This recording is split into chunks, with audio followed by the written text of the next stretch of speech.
सोमवार 22 जानेवारी रोजी अयोध्या इथं होत असलेल्या श्रीराममूर्ती प्राणप्रतिष्ठापना ऐतिहासिक कार्यक्रमानिमित्त आतापासूनच एकंदरीत सर्व वातावरण श्रीरामनामाच्या जयघोषात वाहून निघाले। बेडक्याळ इथं समस्त रामभक्त आणि भाविकांच्या वतीनं ग्रामदैवत श्री कल्याण सिद्धेश्वर मंदिरात नुकतंच युवक मंडळ आणि दसरा महोत्सव कमिटी यांची बैठक घेण्यात आली। सुनील नारे, डॉक्टर गोपाळ महामुनी, आर.जी. डोमणे, मलगौडा पाटील, सागर केसरकर, तात्यासाहेब केस्ते, संजय पाटील, अशोक आर्गे यांच्या प्रमुख उपस्थितीत झालेल्या बैठकीप्रसंगी 22 जानेवारी हा दिवस म्हणजे भारतीयांच्या दृष्टीनं भाग्याचा महत्त्वाचा। या दिवशी अयोध्येतील श्रीराम मंदिरात रामाची मूर्ती प्रतिष्ठापना करण्यात येणार आहे। तर यानिमित्त बेडक्याळ इथं 22 जानेवारी रोजी सकाळी 8 वाजता बेडक्याळ सर्कल ते सिद्धेश्वर मंदिरापर्यंत श्रीराम प्रतिमेची विविध वाद्यांच्या गजरात भव्य मिरवणूक काढण्यात येणार आहे। सकाळी 10 वाजता सिद्धेश्वर मंदिरात विधिवतपणे पूजा, मंत्रपठण, सामूहिक रामजप कार्यक्रम होणार आहे। 11च्या नंतर महाप्रसादाचं आयोजन करण्यात आलंय।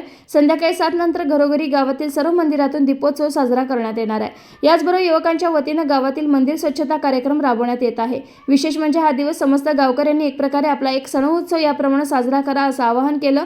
यावेळी मलगौडा पाटील, सागर केसरकर, प्रमोद कुलकर्णी, महादेव माळीये, सचिन पाटील इत्यादींनी मनोगत व्यक्त करून कार्यक्रमाच्या नियोजनाबद्दल माहिती सांगितली। या बैठकीप्रसंगी कल्लीनाथ चौगले, संजय चौगले, अभिनंदन बिनाडे, विलास थरकर, विजय देसाई, विष्णू पाटील, शिवराज चौगले, पोपट आंबे, महावीर पाटील, संदीप पाटील, राजू जयप्पा गोळ, चंदू कुंभार, संदीप चव्हाण, धनंजय माळी, अशोक सुभेदार, रमेश गाडवे, अविनाश पाटील, मौनीश सुतार यांच्यासह गणेश युवक मंडळाचे कार्यकर्ते, दसरा कमिटीचे सदस्य, ग्रामस्थ उपस्थित होते।